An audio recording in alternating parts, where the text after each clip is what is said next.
주전 600년 전 하나님께서 예레미야 선지자에게 유다의 죄악을 인해서 그들이 재난에 직면할 것이다 라고 이렇게 선포하셨을 때 예레미야가 아직 결혼하기 전이었다는 것을 우리는 알게 됩니다.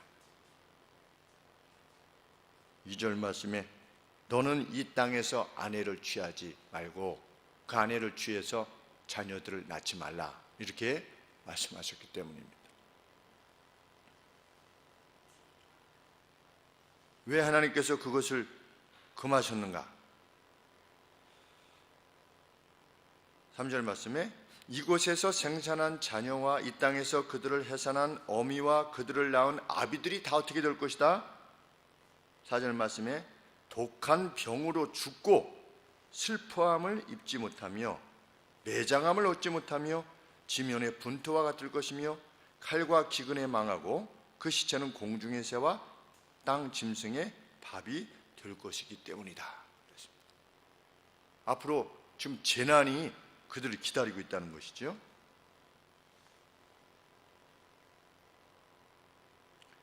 우리 사도 바울이 고린도전서 7장 28절에서 성도들에게 혼자 사는 이들이여 나같이 혼자 사는 게 좋다 이렇게 말씀하셨습니다. 왜냐하면 보니까 때가 악하기 때문이다. 예수님을 믿는 데에 따르는 핍박과 환난이 이제 막 쓰나미와 같이 이렇게 덮쳐오려고 할 때 자기의 처자를 거느리게 되면 그 처자 때문에 신앙의 어떤 파수를 행함에 있어서 많은 갈등을 겪게 될 것이다. 그러니 어떻게 하라? 나같이 혼자 사는 게 좋다 라고 이렇게 말씀하신 그 맥락도 같은 맥락이죠. 예레미야에 너는 이 땅에서 결혼하지 말아라. 거기서 아기를 가지려고 하지 말아라. 왜? 이제 곧 큰 재난이 있을 것이기 때문이다. 620년 전에 예레미야가 사역을 시작한 것으로 이렇게 생각하게 되면 주전 608년에 느부갓네살 왕이 쳐들어온 것을 보면 얼핏 한 10여 년 좌우로 해서 바벨론이 쳐들어온 것입니다. 그리고 606년에 포로로 다니엘과 같은 사람들을 잡아간 것이지요. 그러니 이제 곧 임박한 그 재난이 인해서 결혼하지 말아라. 이것은 결혼하지 말아라 하는 것을 강조해서 말씀하신 것이 아니라 그런 재난이 올 것이라는 것이지요. 무엇 때문에? 너희들의 죄악 때문에. 그런데 그때 어떻게 될 거다? 그들이 보통 장례의 법이 있는데 어떤 누가 죽으면 일정 기간 장례 애곡하는 기간을 갖는 거지요. 그런데 그것도 행하지 못하게 될 것이다. 한두 사람이 죽는 것이 아니기 때문이지요. 독한 병으로 죽을 것인데 매장도 못하게 될 것이고 동물들의 똥과 같이 여겨지게 될 것이다. 이 지면에서 죽은 사람이 칼과 기근에 망하고 그 시체는 공중의 새와 땅 짐승의 밥이 될 것이다. 죄악이 초래하는 하나님의 분노가 얼마나 극심한 것이 될 것인가를 밝히는 말씀입니다. 죄에 대한 하나님의 분노는 이런 것입니다. 우리가 오늘 죄악을 지어도 그것이 초래하는 어떤 재난에 직면하지 않게 되는 주된 이유는 우리 주께서 그 죄악을 대신하여 담당하시고 죽어 주셨기에 죄가 마치 별거 아닌 것처럼 여겨지지만 실제로 그 죄에 대한 책임은 이렇게 무거운 것이라는 거지요.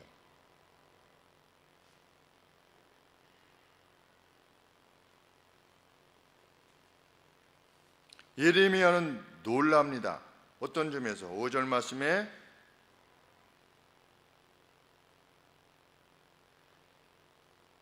여호와께서 이같이 말씀하시되 상가에 들어가지 말라.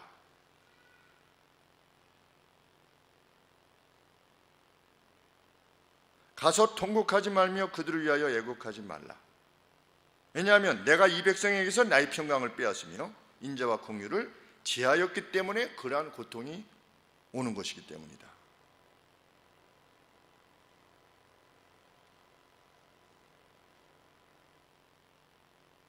하나님께서는 사랑과 애정의 하나님이시지요. 그런데 그 사랑과 애정의 하나님께서 누가 죽어도 상가집에 들어가지 말아라 라고 하실 정도로 이스라엘의 죄에 대해서 분노하셨다는 겁니다.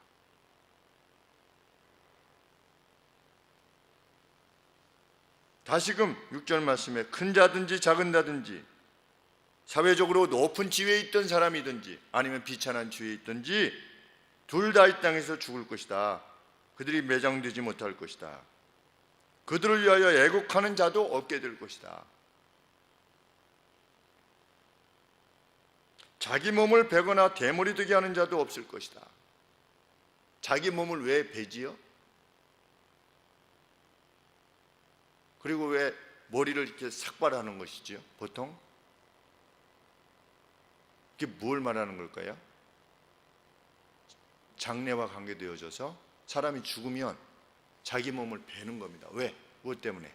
슬픔을 표현하기 위해서 자기 몸을 베고 또 머리를 깎는 겁니다. 자기를 수치스럽게 함으로 그 고통을 이렇게 표현하는 것이지요. 이스라엘 백성들이 그렇게 했다는 것이지요. 그런데 그렇게 하는 것이 하나님의 법입니까? 아닙니까? 하나님은 뭐라고 말씀하셨습니까? 그 슬픔으로 인해서 자기를 상하게 하지 말고 또 머리를 깎지 말아라 이렇게 말씀하셨어요. 대머리는 하나님께서 금하신 겁니다. 뭐 머리가 안 나는 거야 뭐 할 수 없지만 어떤 슬픔 이런 것 때문에 그냥 머리를 깎아버리는 것, 이 막 자기 몸을 막 이렇게 해하는 것, 자기 몸을 해했던 사람이 누구지요? 구약에 보면 엘리야하고 갈멜산에 올라가서 신에게 구할 때 뭐가 안 내려오니까 어떻게 했습니까? 자기 몸을 막 상했지요. 누가? 그 바알의 선지자들이.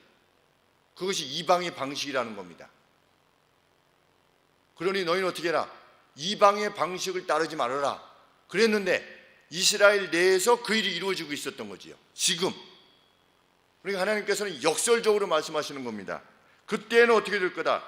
너희들이 지금 이방의 방식을 따라서 행하듯이 너희 자신을 베거나 머리를 미는 그러한 자들도 없게 될 것이다. 내가 그 땅에서 허락지 아니하겠다는 것이지요. 내가 하지 말라고 명했던 것을 너희들이 행해오고 있는데 너희들이 그것을 행하지 못하게 되는 날이 반드시 올 거다.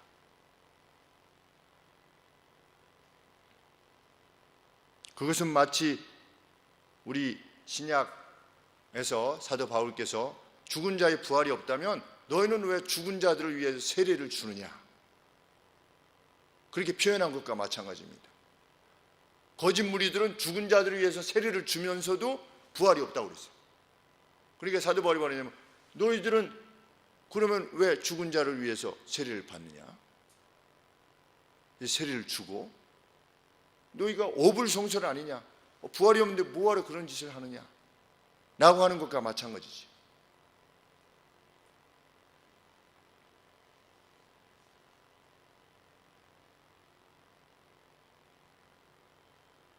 (7절) 말씀에 슬플 때 떡을 떼며 그 죽은 자를 인하여 그들을 위로하는 자가 없을 것이며 그들의 아비나오미의 상사를 위하여 위로의 잔을 그들에게 마실 자가 없으리라. 그런데 구약 성도들이 호세아서 9장 4절과 에스겔서 24장 17절에 의하면 어떤 그 고통에 누가 죽으면 그 죽은 것을 슬퍼해서 금식하고 막 이럴 때 나중에 친구들이 가서 위로의 빵을 전했대요. 자 이제 먹고 힘을 냅시다. 그리고 자 이제 마시고 이제 힘을 냅시다 라고 하는, 그렇게 그들을 위로하는 자가 슬플 때 떡을 떼며 그 다음에 위로의 잔을 그들에게 마실 자가 없으리로다. 그런 이들도 없을 거예요. 사람이 죽어도 슬픔을 표현할 수도 없고 그 누구도 위로할 수 없게 될 것이다. 그래서 한 신학자는 예수님께서 무엇과 무엇을 주셨지요? 맨 마지막에 떡과 잔을 제자들에게 주셨지요. 그것이 장례, 퓨너럴을 위한 것일 수 있다, 이렇게 표현했는데 아주 생각해 볼 여지가 큰 것이지요.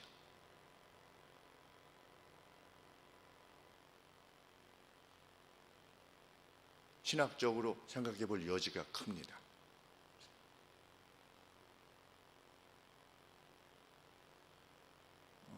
자신의 죽음을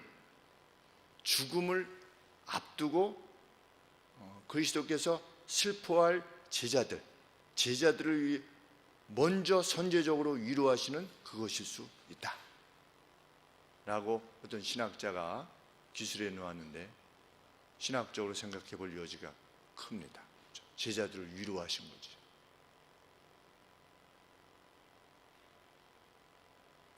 우리가 떡과 포도주를 마실 때 떡은 어떻습니까? 떡은 좀 이해가 되지요, 그렇죠?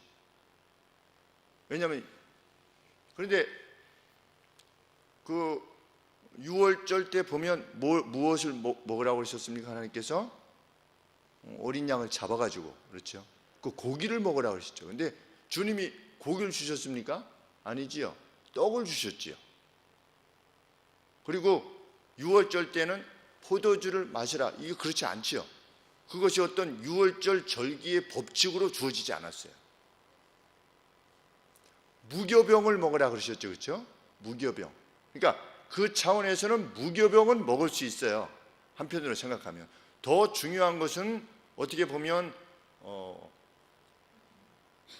그 양의 고기지요.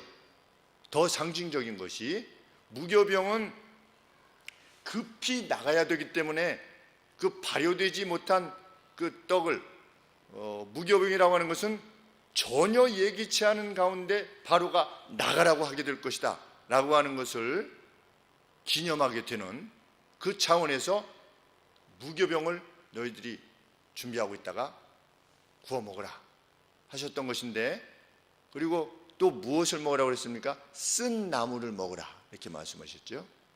애굽에서 있었던 그 노예 생활의 그 어떤 격정적인 그 고통을 너희들이 기억해라. 그래서 애굽과 관련되어진 그런 것들을 언급하셨는데, 무교병이라고 하는 어떤 떡은 혹 이해할 수 있을지 몰라도 포도주는 이해하기가 어렵습니다. 왜? 구약에서 6월절 명령으로 언급되어진 것이 아니니까.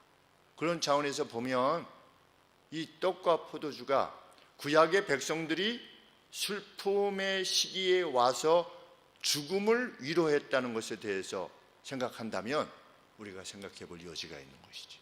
그런데 이 장래에 관계되어진 그들의 법도 행해지지 못하는 그러한 사태가 일어날 것이다.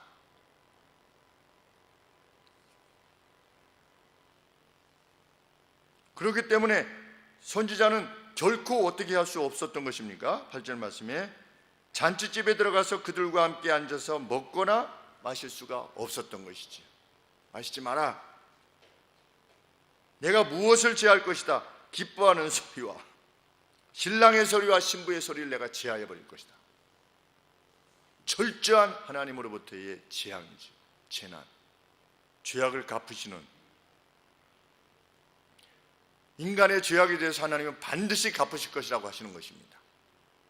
구약의 하나님과 신약의 하나님은 다른 하나님이 아니시지요. 죄악에 대해서는 불타는 진노를 가지고 계시는 분이 하나님이시다.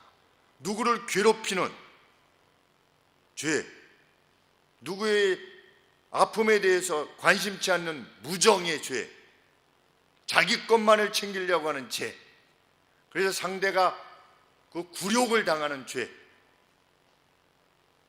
상대를 압박해서 상대가 원치 아니하는 그 어떤 것을 행하게 하는 그런 죄, 이런 것들은 하나님의 진노를 초래하게 될 것이다. 그래서 하나님이 제일 싫어하시는 것이 무엇입니까? 폭력이지요, 폭력. 근데 지금 우리나라의 이 사태는 무엇입니까? 이 폭력이지요.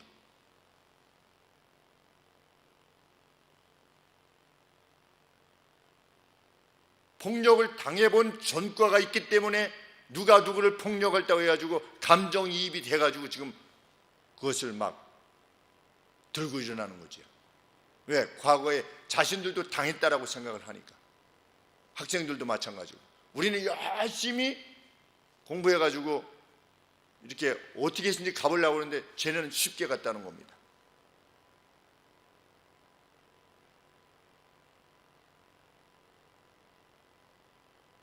실로 그런 식의 불만이라면 그거는 하나님이 원하시는 불만이 아닌 거죠. 일본 유명한 무슨 검사가 그랬다라고 오늘 신문에 읽어보니까 그렇게 표현되어 있던데 참 값진 표현이다. 더러운 물, 더러운 고랑을 검사가 이게 더러운 고인물을 이렇게 제거할 수는 있지만 검사는 새로운 물, 신선한 물로 그 고랑을 채울 수는 없다. 검사라는 직 자체가. 근데 참 명언이다라는 생각이 들었습니다. 우리가 뭐 마케팅에 물든 기독교, 뭐에 물든 기독교 이런 책들이 나올 때 사람들이 읽으면서 그래 하잖아요. 그죠? 그래 하는데 그것이 그러면 새로운 물은 뭐냐에 대해서는 없어요. 새로운 교회의 어떤 그 역동적인 힘은 무엇이냐, 어떤 것일 수 있느냐 하는 것에 대한 대안은 제시는 없는 거예요. 근데 지금도 마찬가지일 수 있는 거죠. 너희가 이렇게 해먹었구나. 그러면 아닌 것이 뭔가를 지도자라고 하는 것은 아닌 것이 뭐냐 그러면 새로운 물이 뭐냐를 제시해 줘야 되는데 제시 못하고 있잖아요. 특별히 정치 지도자들이. 우리가 볼 때 다 똑같아 보이지 않습니까? 이때를 빌미로 삼아서 자신들의 어떤 그 지위를 차지하려고 하는. 지금 웃을 때입니까 사실은? 그렇죠? 그들이 공범이지요. 다 공범 아니겠습니까? 뭐 국민들은 안 그렇습니까? 우리를 포함해서 우리를 다 공범이지요. 그런데 누구 하나 우리가 공범이라고 말하는 사람이 없어요. 저 사람이 잘못했다고 그러지 우리가 잘못한 거 아니냐 이렇게 어떤 섞고 대죄하는 그런 모습이 전혀 보이지 않지 않습니까? 이것으로는 새로운 세상을 만들어갈 수가 없는 거지요. 그래서 우리 성경에 보면 예레미야가 그렇게 고백하지 않았습니까? 저와 우리의 죄 때문에, 우리 아비의 죄 때문에, 그리고 저와 우리의 죄 때문에 이러한 사태에 이르게 되었습니다 라고 예레미야가 그렇게 하나님 앞에 호소하는 거지요. 느헤미야도 마찬가지고. 성경의 의인은 자신과 상대를 분리하지 않았습니다. 우리의 죄라고 했지요. 그래서 우리들의 자녀들 가운데 지도자들이 반드시 나와야 된다는 겁니다. 바로 배워서. 그래서 우리 자녀들에게 가르쳐야죠. 그것을. 네가 가서 한번 하나님의 사람으로서 우리의 죄를 한번 위해서 일상을 살아봐라.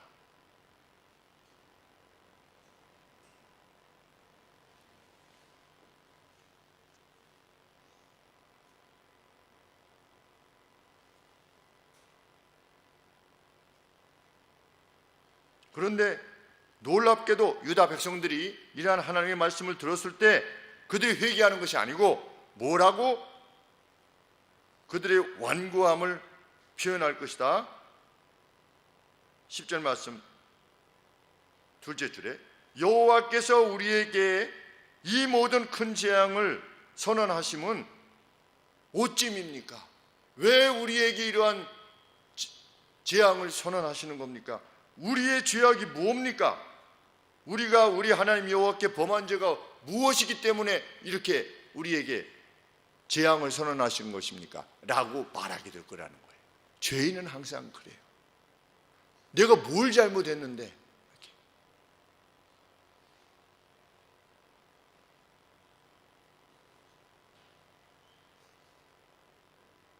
하나님께서 그들에게 답변하라고 하시지요.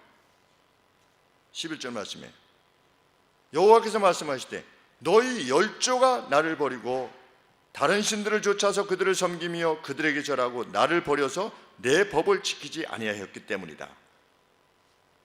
우상을 섬기어서 우상을 섬김과 발생되는 악은 무엇입니까? 하나님의 법을 지키지 않는 겁니다. 그런데 너희의 아비들도 그랬는데 12절에 보면 너희가 너희 열조보다 더욱 악을 행하였도다.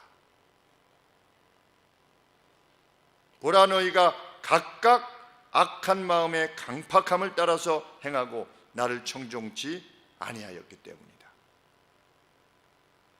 자기 생각을 쫓아서 행했다는 것이지요. 오늘도 하나님을 믿는데 자기 생각을 쫓아서 하나님을 믿는 사람들도 많이 있어요. 하나님이 이걸 원하십니다.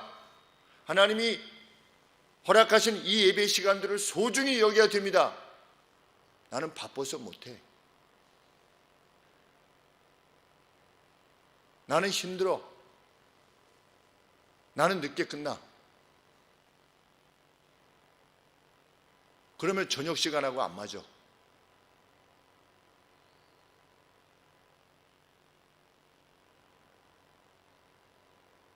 자기의 생각이지.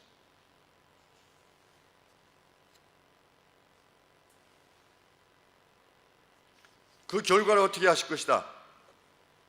13절 말씀에 내가 너희를 이 땅에서 쫓아내어 너희와 너희의 열조가 알지도 못한 땅에 이르게 할 것이라. 바벨론, 지금의 이라크지요. 너희가 거기서 주야로 다른 신들을 섬기게 될 것이다. 너희들이 그토록 섬기고 싶어하던 아까 그것과 같으지요. 대머리되게 하고 자기 몸을 벤 것처럼 이방의 방식을 하지 말라고 했는데도 불구하고 너희들이 그들의 방식을 쫓았던 것처럼 너희가 어떻게 할 거다? 너희들이 그토록 섬기고 싶어하던 그 우상들을 어떻게 하다? 그 땅에 가서 밤낮으로 섬기게 될 것이다. 그래, 너희들 기뻐하는 대로 가서 섬겨봐라. 그것이 무엇을 초래하는 것인지.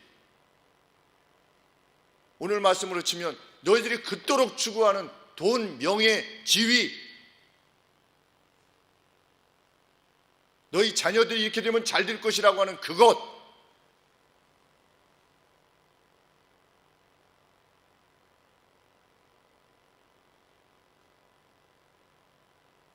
우리 동기, 어렸을 때부터 같이 자랐던 동기들을 월요일 날 만났는데 우리 김전동 성도가 올라온다고 해가지고 친구들이 다 모였습니다. 대구에서 4시간 걸려서 올라와서 친구들이랑 밥 먹고 이야기하고 다시 4시간 11시 반 차 타고 다시 대구로 내려갔습니다. 그만큼 성도요 친구로서의 그 만남을 그만큼 사모하는 거지.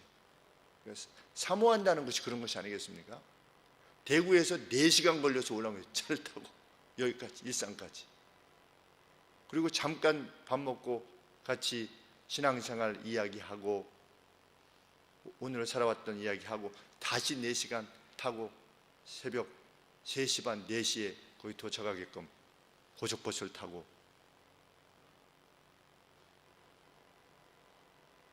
그런데 친구들끼리 이렇게 대화를 나누면서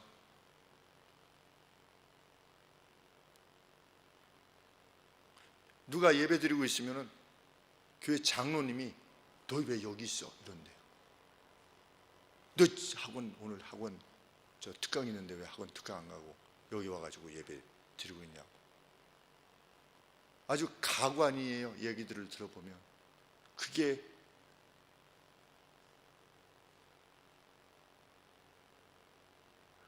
그것이 어디 친구들의 말뿐만 아니고 많은 교회들에 있어서의 그냥 일상적인 내용들이에요. 너 왜 이렇게 끝나고 예배 끝나고 교회에 있어? 너 내일 시험인데 빨리 가자.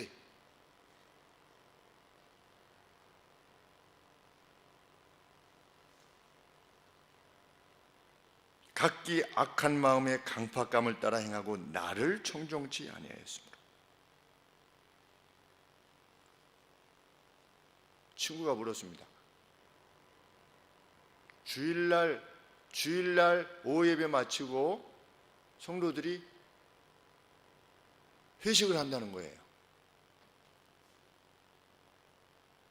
음식점 가서. 이거 괜찮아? 이거 좀 마음에 좀 걸려서. 그랬더니 다른 친구가 괜찮아, 뭐 우리 교회도 하는데 괜찮아, 예배 다 맞추고. 제가 그랬습니다. 그건 죄냐 아니냐의 문제가 아니라 덕의 차원이다. 안식일의 개념은, 이게 주일의 개념이라고 하는 것은 예배를 위해서 모든 것을 멈추는 것이다. 예배를 위해서. 그래서 모든 사람으로 하여금 예배에 집중할 수 있도록 해야만 된다는 뜻이다. 주일은 그만큼, 안식일은 그만큼 하나님의 날이다. 그래서 빵도 토요일날, 안식일 전날 다 구워 놓으라고 하셨다.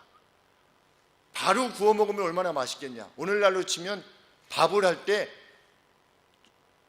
토요일날 미리 밥을 다 해놓으라는 거죠, 쉽게 얘기하면. 그러면 우리는 뭐 밥을 먹기 때문에 좀 어렵긴 하겠지만 그 사람들은 빵을 먹으니까 토요일날 만들어서 식은 빵을 먹는 거지요. 그러면 안식일날 식은 빵을 먹는 것이 좀 맛이 없겠지요. 그런데도 불구하고 하나님께서 그렇게 말씀하신 것이죠. 안식일에는 아궁이에 불도 피우지 말아라. 왜?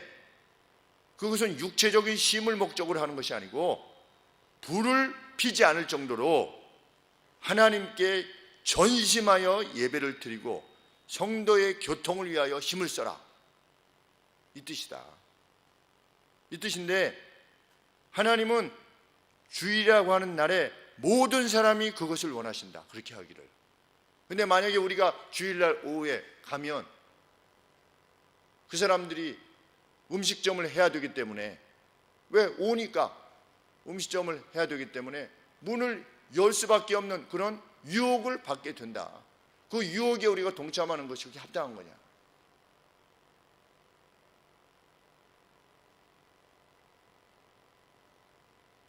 괜찮아 라고 말하는 것은 어디서 온 거예요?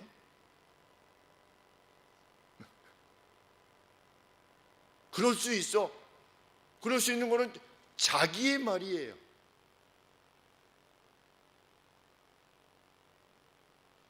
선지자가 그들의 죄악에 대해서 말했죠. 언제 이 안식일이 끝나가지고 장사를 해서 이익을 볼까?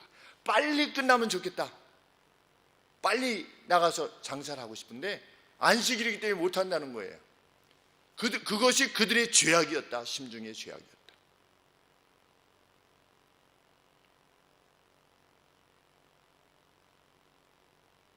그것을 괜찮다고 가르치는 사람은 어디서 가르치는 거냐는 거죠.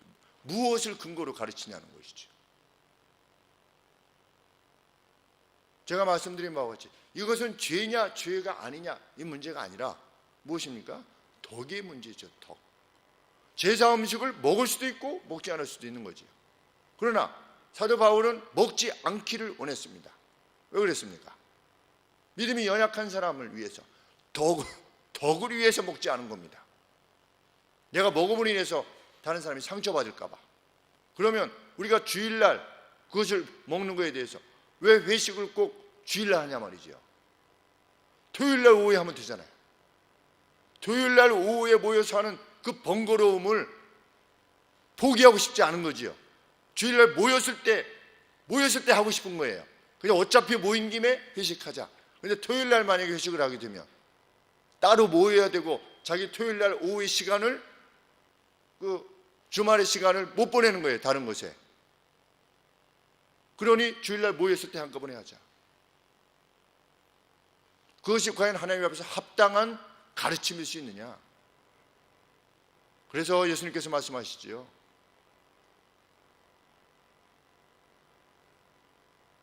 많이 선생이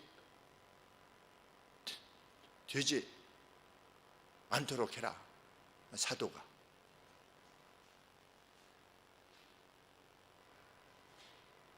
왜? 잘못된 길로 이끌게 되면, 소경이 소경을 이끌게 되면 다른 점에 있어서는 뭐 개혁이니 뭐니 이렇게 말을 하는 거예요. 성경 말씀으로 돌아가더니 뭐 이렇게 얘기를 하면서 그 부분에 있어서는 괜찮아. 누가 결정하는 겁니까? 자기가 결정하는 거죠. 자기가 아는 것만큼 결정하게 되면 되겠냐는 거죠. 그렇다고 주일은 음식을 전혀 사 먹으면 안 된다, 이런 차원이 아니지 않겠습니까? 하나님 앞에서는 모든 날이 같다 그랬죠.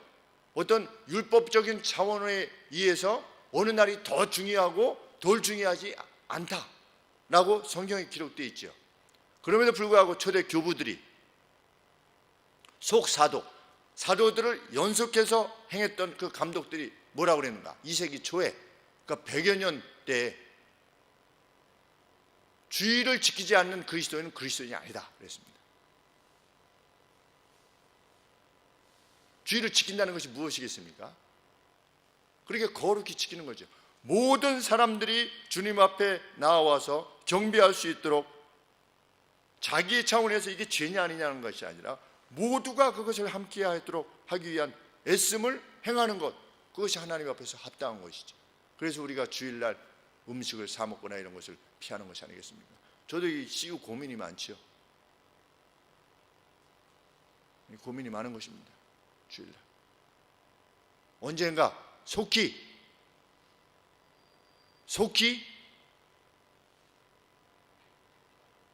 이 공간까지 하나님의 온전한 교회로 이루어지기를 기다리고 있는 것입니다. 약속을 해서 내년 봄인지, 아마 내년 봄일 겁니다. 내년 봄인지 내후년 봄인지 그 약정 기간이 남아 있어서 이전에 그 형제로 인해서 어떤 이제 그 자매들이, 보증을 줬던 자매들이 어려움을 겪을 것을 피하게 해주기 위해서 지금 이분에게 그것의 양도 받게 해서 그 페널티를 5천만 원 정도 되는 페널티를 물지 않게 하기 위해서 우리가 여기서 내어드리게 되었는데, 여간에 이것도 속히 끝내시켜 주기를 원하는 것이지, 온전히 예배당으로만 사용할 수 있도록 되기를. 물론 우리가 재정적인 도움을 받고 있긴 하지만 그것까지도 넘어설 수 있는 그날이 속히 오게 되기를 하나님 앞에 기도하고 있는 것입니다. 그래서 주일날은 안 하는 사람을 맡으면 되잖아요. 쉽게 얘기하면. 그렇죠? 주일날은 만약에 무엇을 하더라도 주일날은 안 해도 되는 그 어떤 것을 행할 수 있다면,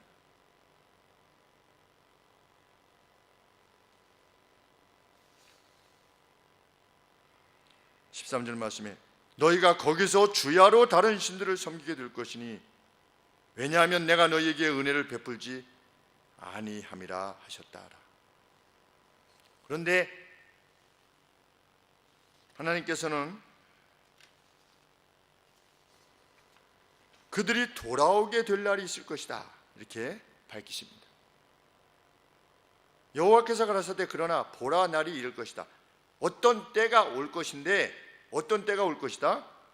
이전에는 사람이 맹세할 때 애굽 땅에서 우리를 건져내신 하나님의 사심을 두고 맹세하노니 이렇게 맹세해 왔었는데, 이제는 어떻게 맹세하게 될 것이다? 15절 말씀에 이스라엘 자손을 북방 땅, 그 모든 쫓겨났던 나라들로부터 인도하여 들이신, 다시 가나안 땅으로 들이신 여호와의 사심으로 맹세하노니 라고 하는 날이 도래할 것이다. 이거 무슨 말입니까?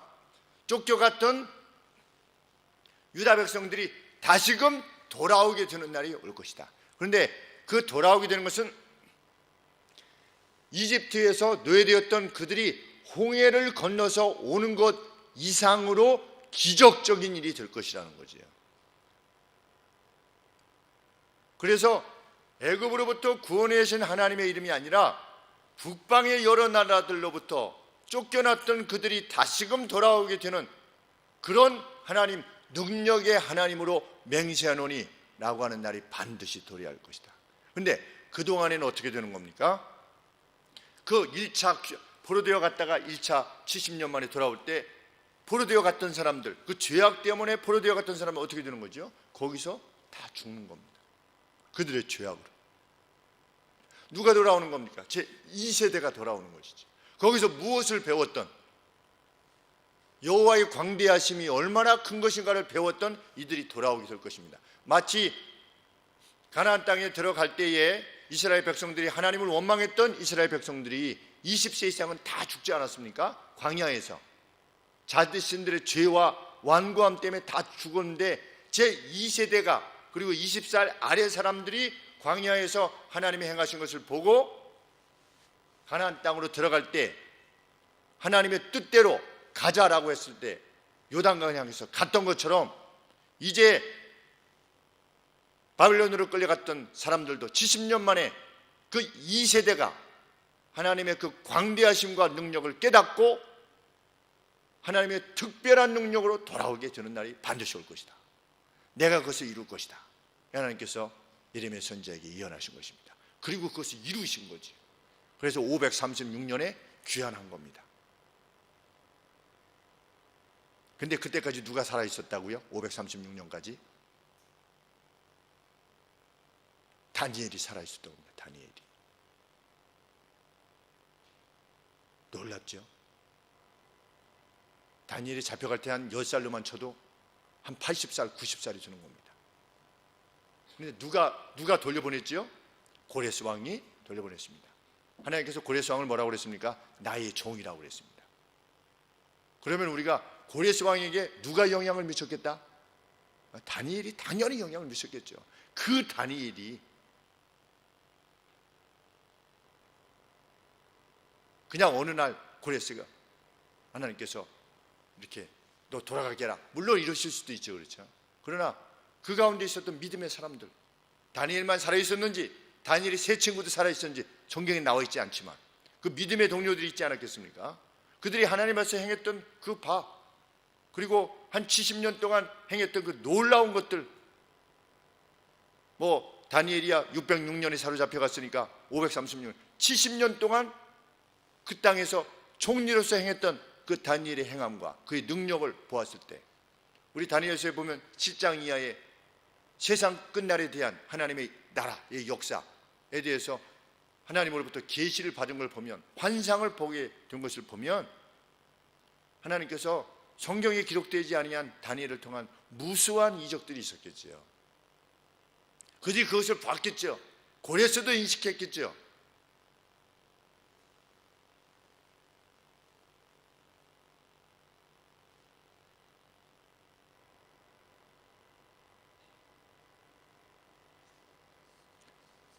그날이 분명히 있을 것이다. 그러나 그렇게 되기까지 내가 어떻게 할 거다. 그래서 그들이 끌려가게 된 것이 하나님의 능력이 부족해서가 아니라 그들의 죄 때문이라는 것을 깨닫게 되는 날이 반드시 올 것이다. 그만큼 너희들은 지금 악을 행하고 있는 것이다. 그렇기에 그날이 되기까지 너희가 어떻게 할 거다. 16절에 내가 많은 어부를 불러다가 그들을 낫게 할 것이다. 어부들을 불러다가, 어부들이 어떻게 하는 겁니까? 그물을 쳐가지고 다 이게 다 사로잡죠. 그 그물이라고 하는, 재앙의 그물이라고 하는 그 그물로부터 벗어나게 되는 자가 없게 될 것이다. 얼마나 무섭겠어요. 그 전에 무슨 썬댄스인가 하는 그 유럽 영화 중에서 베를린의 여인인가 하는 영화를 어떻게 하다가 우연히 보게 됐는데, 그 뭐냐면 독일 여인들이 소련이 승전하지 않았습니까? 소련이 베를린에 침공해서 독일 여성들이 당했던 그 치욕과 악함들에 대해서 이렇게 드러내는 영화예요. 우리는 독일이 세상을 이렇게 막 괴롭게 하고 이렇게 했던 것만 기억하는데, 실은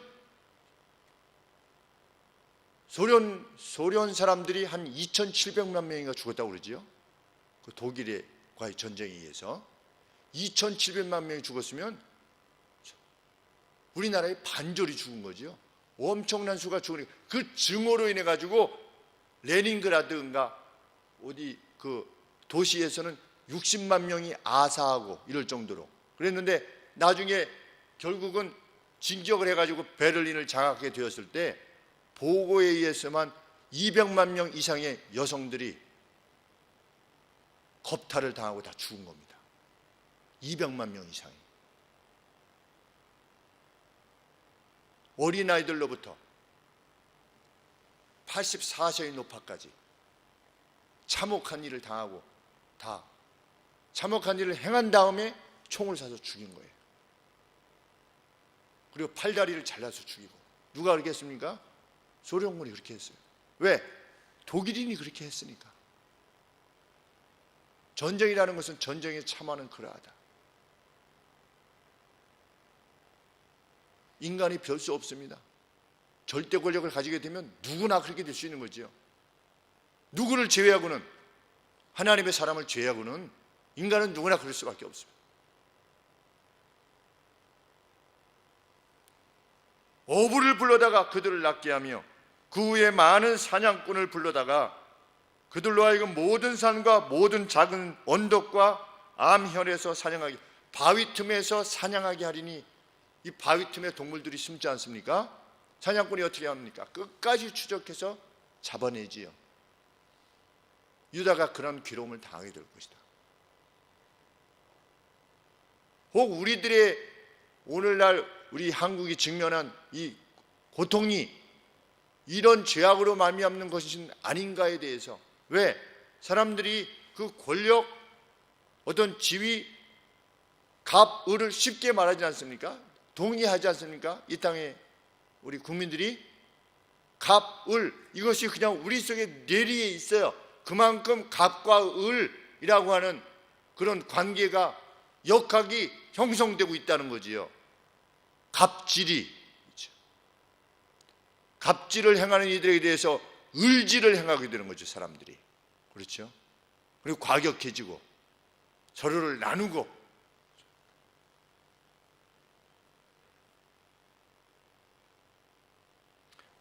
그들이 왜 그런 고통을 당할 것이냐? 17절에 내 눈이 그들의 행위를 감찰하므로 그들이 내 얼굴 앞에서 숨김을 얻지 못할 것이며 그들의 죄악이 내 목전에서 은폐되지 못하기 때문이다. 나는 그들의 죄악을 안다. 너희들이 죄악을 행할 때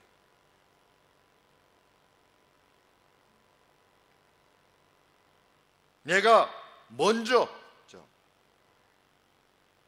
그들의 악과 죄를 2배나 갚을 것이다. 근데 우리 레위기서에 보면 2배라고 하는 것은 무엇을 의미합니까? 누가 누구 것을 훔쳤을 때 자기가 자원해서 미안해 그러고 갚아줄 때는 120%지요. 근데 남이 훔쳐간 것을 발견했을 때는 200%를, 200%가 최고의 프로입니다. 최대로 갚는 겁니다. 내가 2배나 드릴 거다, 그들의 죄악을 갚겠다 라고 하는 표현은 하나님께서 풀로 그 죄악을 갚으시겠다, 이런 말씀입니다.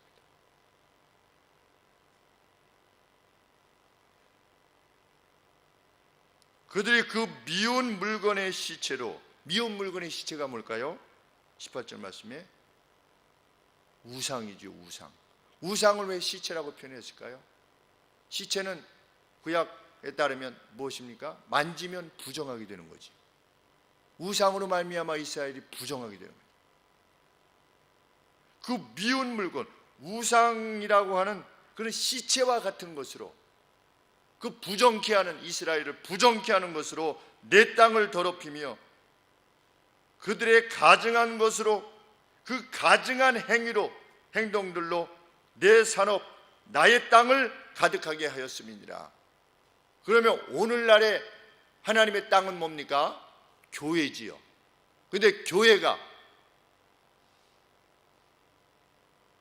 하나님이 명하신 것이 아닌 것으로 이 교회를 가득하게 하려고 한다면, 교회가 무슨 통일운동 같은 거 하고, 교회가 무슨 다른 종교와 연합운동 같은 거 하려고 하고, 교회 내 파벌이 있고, 교회 내 갑이 있고 을이 있고,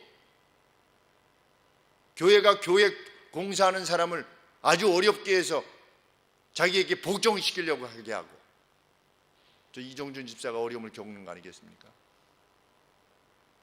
공사를 못하게 해서 자기에게 굴복시키려고 하는,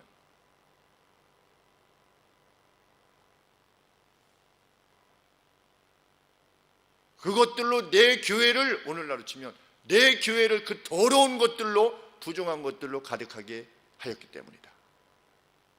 권사 장로 되는데 얼마씩 헌금해야 되고,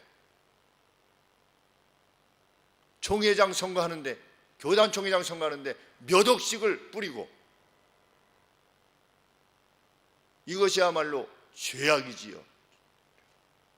자기 사람을 심으려고 하고, 신학교 이사장들이, 이사들이.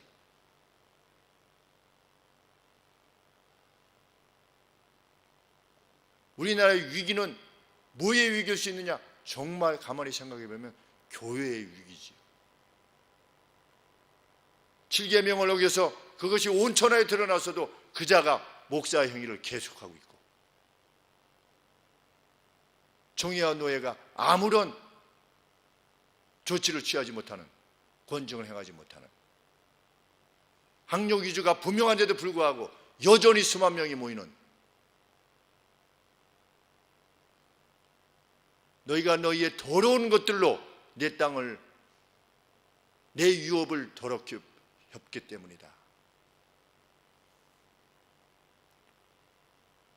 우리는 이 말씀을 들을 때 우리 안에 죄악을 물어야 되는 거죠. 우리 안에 죄악. 다른 사람의 죄악을 묻기 위해서 우리가 하나님의 말씀을 배우는 게 아니고, 우리 안에는 그런 요소들이 과연 무엇인가를 물어야 되는 거죠.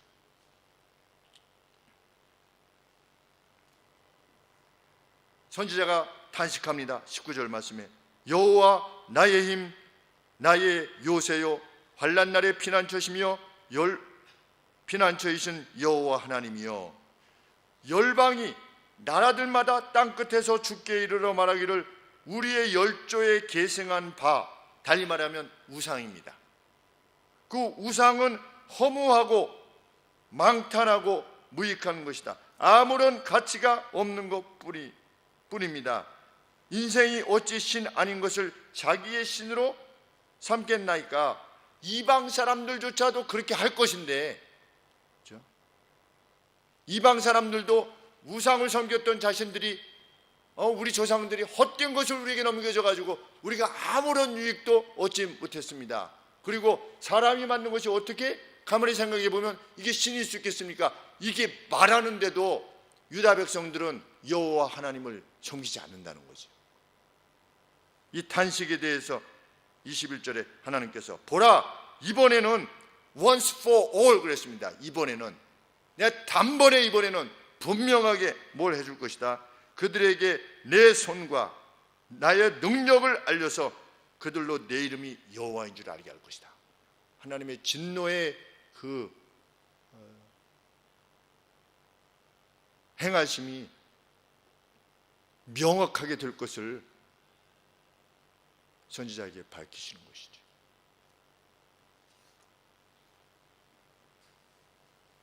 오늘 우리에게 있어서 우상은 무엇이겠습니까? 하나님보다 더 우선할 수 있으면 그것은 우상입니다. 그래서 오늘 우리 정 집사님에게 골프협회에서 제의가 왔대요. 말씀만 해주십시오. 국가대표 감독 하실 수 있겠습니까? 그래서 집사님이 저에게 문자를 보내주셔서 많이 어려움을 겪고 있습니다. 어떻게 할까? 그래서 제가 오늘 설교 말씀을 준비하면서 뭐라고 답장을 드렸냐면, 국가대표 감독을 하는 것이 하나님을 더 가까이 하는 것이라면 해야 됩니다. 그것이 우리가 물어야 되는 최고의 원칙입니다. 이것을 하는 것이 하나님을 가까이 하게 되는, 더 가까이 하나님을 하게 되는 것이 이 길인가? 그래서 물으면 답이 나올 것 같습니다.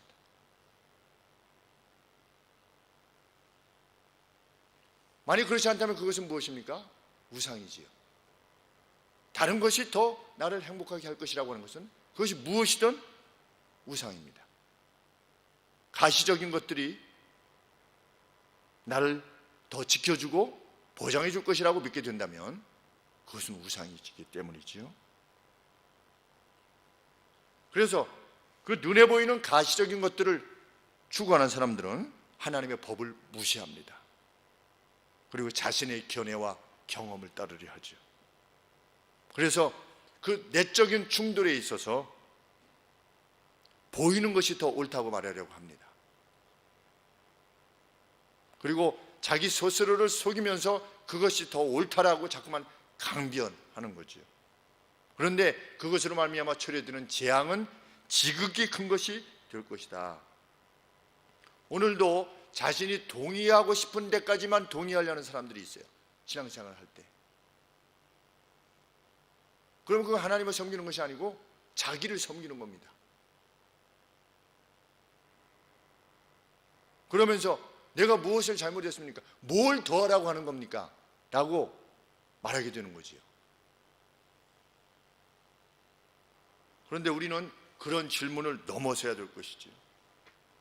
훗날 주님을 만났었을 때 우리가 언제 주님을 공개했습니까? 이렇게 내가 뭘 잘못했습니까? 이런 사람은 이쪽 편에서 아주 최악, 그 최말단에 있는 거죠. 그렇죠? 내가 뭘 잘못했는데 하나님이 이렇게 벌을 주시는 겁니까? 이쪽에는. 근데 최우측에 있는 사람은 누구입니까? 하나님이 칭찬하신 데도 불구하고 제가 언제 그랬습니까? 이런 사람이 최우측에 있는 거지.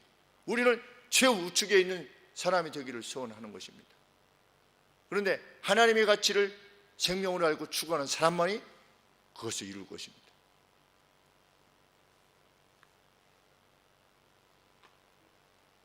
하나님의 진노로부터 전혀 관계없는 사람들로 우리 함께 살아가게 되기를 소원합니다.